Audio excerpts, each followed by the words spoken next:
ക്ഷേമ പദ്ധതികളുടെ പ്രഖ്യാപനത്തിന്റെ പെരുമഴയാണ് ഇന്നലെ നമ്മൾ കണ്ടത്. എന്തൊക്കെയായിരുന്നു ആ പ്രഖ്യാപനം എന്ന് ഒരിക്കൽ കൂടി നമുക്കൊന്ന് വളരെ വേഗത്തിൽ നോക്കി വന്നാൽ, ക്ഷേമ പെൻഷൻ 1600 രൂപയിൽ നിന്ന് 2000 രൂപയാക്കി മാറ്റിയതായിരുന്നു അതിലെ വമ്പൻ പ്രഖ്യാപനം. 400 രൂപയുടെ വർധനവാണ്. ഏകദേശം 1300-1400 കോടി രൂപയുടെ ചെലവ് പ്രതിമാസം ഉണ്ടാകുമെന്നാണ് സംസ്ഥാന സർക്കാർ പറയുന്നത്.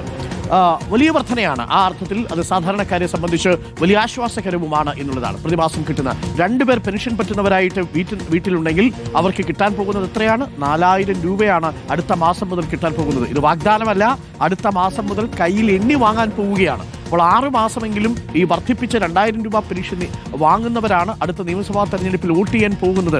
അതാണ് ഭരണപക്ഷത്തിന്റെ ആത്മവിശ്വാസവും പ്രതിപക്ഷത്തിന്റെ ടെൻഷനും. അപ്പോൾ 400 രൂപയുടെ വർധനവുണ്ടായി. ആശമാർ സമരം ചെയ്തുകൊണ്ടിരിക്കുന്നത്, 16,000-ലധികം ആശമാർ സമരം ചെയ്തുകൊണ്ടിരിക്കുന്നത് 21,000 രൂപയായിട്ട് അവരുടെ ഓണറേറിയം വർദ്ധിപ്പിക്കണമെന്നുള്ളതാണ്. അത് നമുക്കറിയാം, അത് നടക്കുന്ന കാര്യമല്ല. പക്ഷേ എങ്കിൽ പോലും 1000 രൂപ കൂട്ടിയിരിക്കുകയാണ്. 16,000-ഓളം വരുന്ന നമ്മുടെ ആശാ വർക്കർമാർക്ക് അത് വലിയ തരത്തിലുള്ള ആശ്വാസമായി തീരുകയും ചെയ്യും. നിലവിൽ ഇന്ത്യയിൽ ഏറ്റവും കൂടുതൽ ഓണറേറിയം കൊടുക്കുന്ന സംസ്ഥാനമായി കേരളം മാറുകയാണ്.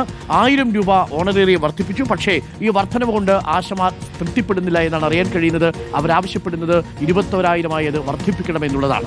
സ്ത്രീ സുരക്ഷാ പെൻഷൻ 1000 രൂപ വീതം കൊടുക്കാൻ തീരുമാനിച്ചു എന്നുള്ളതാണ് മറ്റൊരു പ്രധാനപ്പെട്ട കാര്യം. 35 വയസ്സിനും 60 വയസ്സിനും ഇടയിലുള്ള ഒരു പദ്ധതിയിലും പെട്ടിട്ടില്ലാത്ത പിങ്ക് മഞ്ഞ കാർഡിൽ പെട്ടിരിക്കുന്ന സ്ത്രീകൾക്കാണ് ഈ പെൻഷൻ കിട്ടുക. മക്കളോട് ഇനി ചോദിക്കേണ്ട, 1000 രൂപ സർക്കാർ തരാൻ പോവുകയാണ് എല്ലാ സ്ത്രീകൾക്കും. ഒരുപക്ഷെ സമ്പൂർണ്ണമായിട്ട് സ്ത്രീ സുരക്ഷാ പദ്ധതിയുടെ ഭാഗമായി ഇങ്ങനെ ഒരു പെൻഷൻ പ്രഖ്യാപിക്കുന്നത് നമ്മുടെ സംസ്ഥാനത്ത് മാത്രമാണ്.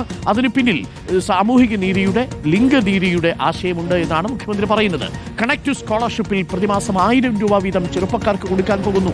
അവർ ITI, പോളിടെക്നിക് ഇതെല്ലാം കഴിഞ്ഞ് നൈപുണ്യ വികസനത്തിന് വേണ്ടി നിൽക്കുന്ന കാലത്ത്, ഒരു തൊഴിലിന് വേണ്ടി അപേക്ഷിച്ച് നിൽക്കുന്ന കാലത്ത് നിരാശപ്പെടേണ്ട. 1000 രൂപ ചെറുപ്പക്കാരുടെ കൈകളിലേക്ക് എത്താൻ പോവുകയാണ്. അംഗൻവാടി വർക്കർമാർക്കുള്ള, ഹെൽപ്പർമാർക്കുള്ള ശമ്പളത്തിലും 1000 രൂപയുടെ വർധനവ് ഉണ്ടായിട്ടുണ്ട് ഇന്നലെ. പാചക തൊഴിലാളികൾക്ക് 1100 രൂപയുടെ വർധനയാണ്. നമ്മൾ പലപ്പോഴും റിപ്പോർട്ടുകൾ ചെയ്യാറുണ്ടായിരുന്നു. അതിലേറ്റവും പ്രധാനപ്പെട്ടത് ഈ പാചക തൊഴിലാളികളുടെ കഷ്ടപ്പാടായിരുന്നു. നമ്മുടെ കുഞ്ഞുങ്ങൾക്ക് ഭക്ഷണം വെച്ച് കൊടുക്കുന്ന സ്കൂളിലെ പാചക തൊഴിലാളികൾക്ക് 1100 രൂപയുടെ വർധന. കുടുംബശ്രീ ADS പ്രവർത്തന ഗ്രാന്റ് ഒരു യൂണിറ്റിന് പ്രതിമാസം 1000 രൂപ വീതമാണ് വർദ്ധിപ്പിച്ചിരിക്കുന്നത്. ഇത് 23 കോടിയിലധികം രൂപയുടെ പ്രതിമാസം വലിയ രീതിയിലുള്ള ചെലവുണ്ടാകും സർക്കാരിനാണ് കണക്കുകൂട്ടൽ. പ്രീ പ്രൈമറി ടീച്ചർമാർക്കും ആയമാർക്കും 1000 രൂപയുടെ വർധനവായിരുന്നു അടുത്ത പ്രധാനപ്പെട്ട പ്രഖ്യാപനം. മറ്റൊരു വലിയ പ്രഖ്യാപനം റബ്ബറിന്റെ താങ്ങുവില 200 രൂപയാക്കി എന്നുള്ളതാണ്. നെല്ലിന്റെ സംഭരണ വില 30 രൂപയാക്കി എന്നുള്ളതാണ്. നിർമ്മാണ തൊഴിലാളികളുടെ ക്ഷേമനിധി കുടിശ്ശിക മുഴുവൻ കൊടുത്തു തീർക്കും.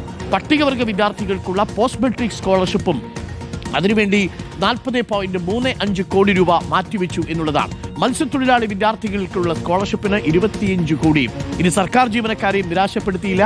സർക്കാർ ജീവനക്കാർക്ക് 1 ഗഡു DA DR കൂടി നൽകും, 4%. അത് ഈ നവംബർ മാസത്തോടൊപ്പം നൽകാനാണ് തീരുമാനം. അപ്പോൾ അടുത്ത മാസം മുതൽ ഈ വർദ്ധിച്ച DA ആയിരിക്കും ലഭിക്കാൻ പോകുന്നത്. ശമ്പള പരിഷ്കരണ കുടിശ്ശികയുടെ 3ഉം 4ഉം ഗഡുക്കൾ ഈ സാമ്പത്തിക വർഷം തന്നെ ഉണ്ടാവുകയും ചെയ്യും. ഇതാണ് ഇന്നലെ മുഖ്യമന്ത്രി പ്രഖ്യാപിച്ച ഫീൽ ഗുഡ് ആയിരിക്കുന്ന പ്രധാനപ്പെട്ട കാര്യം. TV പ്രസാദ് നമുക്കൊപ്പമുണ്ട്. TV പ്രസാദ്, ഒരു ഫീൽ ഗുഡ് ആ അർത്ഥത്തിൽ മുഖ്യമന്ത്രി സമ്മാനിച്ചിട്ടുണ്ട് എന്നുള്ളതാണ്.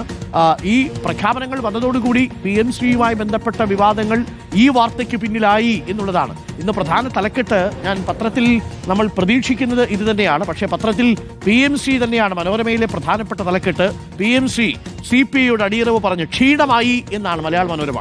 എന്നിട്ട് അതിന് തൊട്ടു താഴെ ക്ഷേമമാകാം എന്ന തലക്കെട്ട് കൊടുക്കുന്നുണ്ട്. മാതൃഭൂമിയിലേക്ക് എത്തിയാൽ പഞ്ചായത്തായി എന്ന തലക്കെട്ടാണ്. അതും PMശ്രീയാണ് പ്രധാന തലക്കെട്ട്. എന്നാൽ ഉൾപേജിൽ PMശ്രീ മരവിപ്പിച്ചു. തിരഞ്ഞെടുപ്പിന് തിരികൊളുത്തും മുൻപേ സർക്കാരിൻ്റെ വമ്പൻ പ്രഖ്യാപനങ്ങൾ. ഒരുപക്ഷെ മാതൃഭൂമിയുടേതാണ് ഏറ്റവും മനോഹരമായ ടൈറ്റിൽ, പഞ്ചായത്തായി. കാര്യം തെരഞ്ഞെടുപ്പ് വരാൻ പോവാണ്. അതേസമയം തന്നെ നമ്മൾ നാട്ടിൽ പറയുന്ന പ്രയോഗമാണ് ഈ പഞ്ചായത്തായി എന്ന് പറഞ്ഞു കഴിഞ്ഞാൽ സമവായമായി എന്നുള്ളതാണ്. മാധ്യമത്തിൽ CPIക്ക് ആശ്വാസകടു, വോട്ടിന് CM ശ്രീ എന്നുള്ളതാണ് തലക്കെട്ട് കൊടുത്തിരിക്കുന്നത്. രണ്ടിനെയും ബാലൻസ് ചെയ്താണ് കൊടുത്തിരിക്കുന്നത്. ദേശാഭിമാനിയിൽ നവകേരള പിറവി എന്നാണ് തലക്കെട്ട് കൊടുത്തിരിക്കുന്നത്. ദ ഹിന്ദു ഈ വാർത്ത റിപ്പോർട്ട് ചെയ്തിരിക്കുന്നത് പ്രധാനമന്ത്രിയുടെ PMശ്രീ പദ്ധതി തന്നെയാണ് പ്രധാനമായിട്ടും ലീഡാക്കി ദ ഹിന്ദുവും നൽകിയിരിക്കുന്നത്. ചുരുക്കത്തിൽ ഇന്നത്തെ എല്ലാ വാർത്താ തലക്കെട്ടുകളും PMശ്രീ മാത്രമായി തീരുമാനിക്കുന്നിടത്ത് നിന്നാണ് PMശ്രീക്കൊപ്പം ഈ മുഖ്യമന്ത്രിയുടെ വമ്പൻ പ്രഖ്യാപനങ്ങളും ആദ്യ പേജിൽ തന്നെ ഇടം പിടിച്ചിരിക്കുന്നത്. നമ്മളടക്കമുള്ള മാധ്യമങ്ങൾ ഇതിലെ തത്സമയം അത് സംപ്രേഷണം ചെയ്യുകയും ചെയ്തു. ആ അർത്ഥത്തിൽ ഒരു തന്ത്രപരമായ നീക്കമായിരുന്നു അത് എന്ന് തന്നെ പറയേണ്ടി വരും, അല്ലേ ടി വി പ്രസാദ്? ഉറപ്പായും അരുൺ, അത് തന്നെയാണ്. അതാണ് നമ്മൾ നേരത്തെ പറഞ്ഞത്. ഇന്നലെ PM ശ്രീയോട് ചോദ്യങ്ങളോട് ആ മുഖ്യമന്ത്രിയുടെ പ്രതികരണം നമ്മളെല്ലാവരും കണ്ടതാണ്. കാരണം അതിനെക്കുറിച്ച് പറയാൻ മുഖ്യമന്ത്രിക്ക് താല്പര്യമില്ല എന്നുള്ളതാണ്. അത് കഴിഞ്ഞതാണ്, അതിനെക്കുറിച്ച് പറയേണ്ട എന്നാണ് നമ്മൾ വീണ്ടും വീണ്ടും ചോദിച്ച സമയത്തും മുഖ്യമന്ത്രി പറയുന്നത്. അതായത് ഒരു വലിയ അതൃപ്തി മുഖ്യമന്ത്രിക്ക് CPI നേതാക്കളുടെ ആ നിലപാടിൽ ഉണ്ടായിരുന്നു. പക്ഷേ അതിനുള്ള മറുപടി വാർത്താ സമ്മേളനത്തിൽ CPIയെ വിമർശിച്ചുകൊണ്ടുള്ള മറുപടി ആയിരുന്നില്ല, മറിച്ച് അരുൺ ഇപ്പോൾ പറഞ്ഞ പ്രഖ്യാപനങ്ങളായിരുന്നു അതിനുള്ള മറുപടി എന്നുള്ളതാണ്. കാരണം അതിനുശേഷം PM ശ്രീ ആരും ചർച്ച ചെയ്തില്ല എന്നുള്ളതാണ്. കാരണം സമൂഹത്തിലെ ഏകദേശം എല്ലാ വിഭാഗങ്ങൾക്കും ഏതെങ്കിലും രീതിയിലുള്ള നേട്ടം ഇന്നലത്തെ പ്രഖ്യാപനം കൊണ്ട് ഉണ്ടായിട്ടുണ്ട് എന്നുള്ളതാണ്. അതിലേറ്റവും പ്രധാനപ്പെട്ടത് സാമൂഹ്യക്ഷേമ പെൻഷൻ തന്നെയാണ്. 400 രൂപയാണ് ഒരൊറ്റ അടിക്ക് കൂട്ടിയത്. നമുക്ക് ഈ ആശാ വർക്കർമാരുടെ പ്രതികരണം കൂടി നമുക്ക് എടുക്കേണ്ടതുണ്ട്. നമുക്ക് ആ പ്രതികരണം കൂടി നമുക്ക് അല്പസമയത്തുള്ളിൽ പ്രേക്ഷകർക്ക് കൊടുക്കാം. അപ്പോൾ പ്രിയപ്പെട്ട പ്രേക്ഷകർ, ഒരു ഫീൽ ഗുഡ് ഫാക്ടറാണ് മുഖ്യമന്ത്രിയുടെ വമ്പൻ പ്രഖ്യാപനങ്ങൾ. ഇനി